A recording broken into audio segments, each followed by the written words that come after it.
makita ko sa isang telebisyon, natuwa na ako kay Tatay Digong. Akala ko noon wala siyang panahon maging presidente ng ating nasyon. Madalas maganda ang mga balita sa pagiging mayo noon sa bayan niya, puno ng paghanga at pag-asa. Sana isang araw makilala kita. Sa aking pag-iisip ako ay nanalangin na sana ay si Digong maging tatay natin, maging sandalan ng lahat sa atin. Sa taong katulad ko'y umaasa pa din. Nanganalo si Digong noong halalan, madami ang nakwa at nagsipag-iyakan. Lihim akong nagsaya at napayapa sa wakas. May tatay na tayo na mapagkalinga. Lumipas ang ilang buwang madaming sumisira sa magandang layunin para sa ating bansa. Lahat ng atensyon sa kanya nakamuka, lahat mainipin, lahat naninira. Hindi nila alam sa mga kabataan, nakakaapekto ito sa kanilang isipan. Bakit ninyo muna siya ay pagbigyan at maipakita ang kanyang kakayahan? Lahat tayo ay nasa wastong ulang na dapat marahil ipagtanggol natin siya. Sa mga taong punong-puno ng mali siya, maipagsak lang ang ating ekonomiya.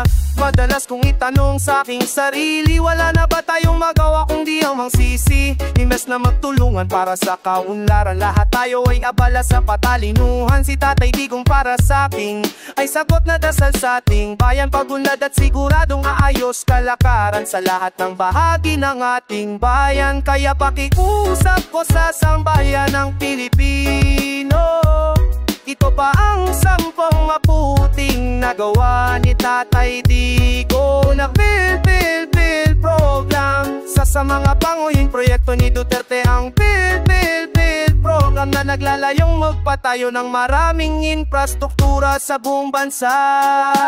Si Duterte ay kilala rin sa kanyang kampanya laban sa droga. Sa tatlong universal healthcare law, pinirmahan ni Duterte ang batas na nagbibigay ng universal healthcare para sa lahat ng mga Pilipino. Pangapat, at ito'y isanlaw sa ilalim ng kanyang administrasyon na ipasa ang batas na nagbibigay ng libreng matrikula sa mga pampublikong kolehiyo at universidad. Panglima, Bangsamoro Daniklaw. Ang batas na ito ay naglalayong mabigay ng higit na autonomya kuya sa mga Muslim na lugar sa Mindanao. Panganim, isutoing business. At ang batas na ito ay naglaway lang mapadali ang mga proseso ng mga negosyo sa bansa. Ako pabawit ay net penalty.